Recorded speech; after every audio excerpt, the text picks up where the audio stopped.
Di tengah hiruk-pikuk pasar Tanah Abang yang semakin sepi, Raffi duduk termenung di toko pakaian miliknya.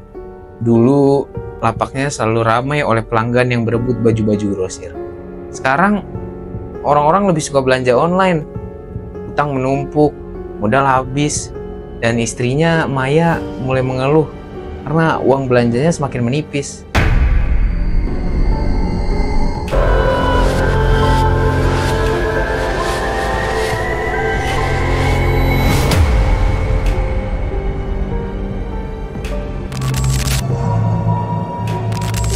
Suatu hari, saat nongkrong di warung kopi dekat pasar, Raffi mendengar percakapan dua pedagang tua.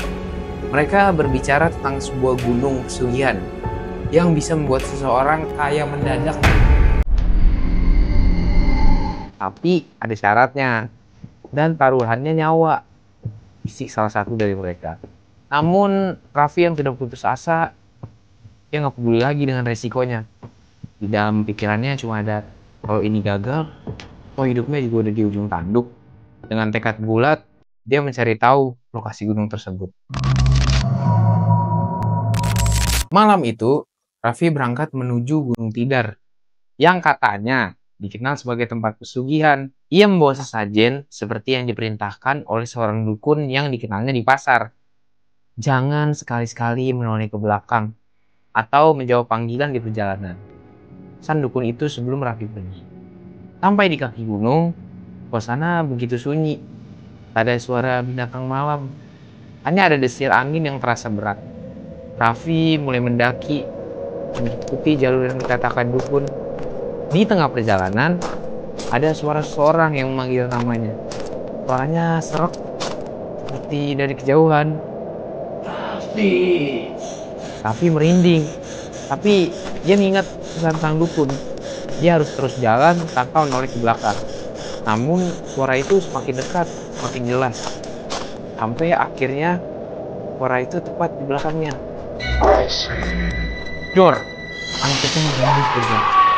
Ketika suasana di sekelilingnya berubah, dia kini berada di sebuah tempat yang bukan lagi di gunung, melainkan di sebuah perkampungan yang aneh. Di depannya berdiri sebuah gapura batu bertuliskan Pasar Gaib Kandang Bubrah. Pasar ini berbeda dari pasar Tanah Abang. Namun anehnya terasa familiar. Ada banyak orang berpakaian serba hitam. Wajah mereka pucat dengan mata kosong. Dagang menjalankan barang-barang mewah, emas, berlian, dan uang yang menggunung. Orang pria tua mendekatinya. "Kau ingin kaya?" katanya. Raffi mengangguk tanpa ragu. Pria itu tersenyum. "Tinggalkan bayanganmu di sini. Kau akan mendapatkan semua yang kau mau." Tanpa berpikir panjang, Raffi mengiyakan. Ketika tubuhnya terasa ringan, seperti kehilangan sesuatu. Orang-orang di pasar mulai memperhatikannya dan tersenyum. "Selamat datang di keluarga kamu," kata seorang wanita bergaun merah dengan suara seram. Saat itu, Raffi merasa lega. Dia yakin setelah pulang nanti, hidupnya akan berubah.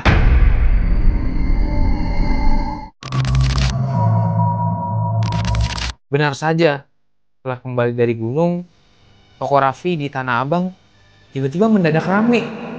Pesanan online melonjak drastis, rankingnya penuh. Dan dalam hitungan minggu, dia berhasil melunasi utang-utangnya. Dia bahkan bisa membeli mobil mewah dan sebuah rumah baru. Namun, mulai ada hal aneh yang terjadi. Tiap malam, Raffi nggak bisa melihat bayangannya sendiri. Di cermin, dia tampak semakin pucat. Istrinya mulai ketakutan, karena sering melihat Raffi berbicara sendiri. Padahal nggak ada siapa-siapa. Anak mereka menangis setiap kali berada di dekatnya. Suatu malam, saat tertidur, dia terbangun mendengar bisikan. "Kau sudah jadi bagian dari kamu." Dia melihat ke cermin dan mendapati bayangannya kembali. Tapi anehnya, bayangan itu terus melicik ke arahnya dan bergerak sendiri. Bayangan itu semakin sering muncul dan mulai bergerak sendiri. Hingga suatu malam, bayangan itu berbicara. "Kau telah menyerahkan nyawamu. Sekarang gila aku menggantikanmu di dunia ini." Seketika, tubuh Raffi terasa berat. Bayangan itu keluar dari dinding dan merangkak ke arahnya dan masuk dalam tubuhnya. Saat dia melihat kaca, dia kini berada dalam cermin. Sementara sosoknya di dunia nyata terus melebar dan berjalan keluar toko. Beberapa hari kemudian, bisnis Raffi tetap berjalan. Orang-orang melihatnya sukses, tapi ada yang berbeda. Istrinya melihat sesuatu yang membuatnya nyaris pingsan. Di cermin kamar mandi, samar-samar terlihat suaminya yang asli terjebak di dalam cermin, menutup kaca dengan wajah putus asa. Namun sosok Raffi yang berada di dunia nyata hanya tersenyum dan mematikan lampu. Di Tanah Abang, bisnis Raffi tetap berjalan.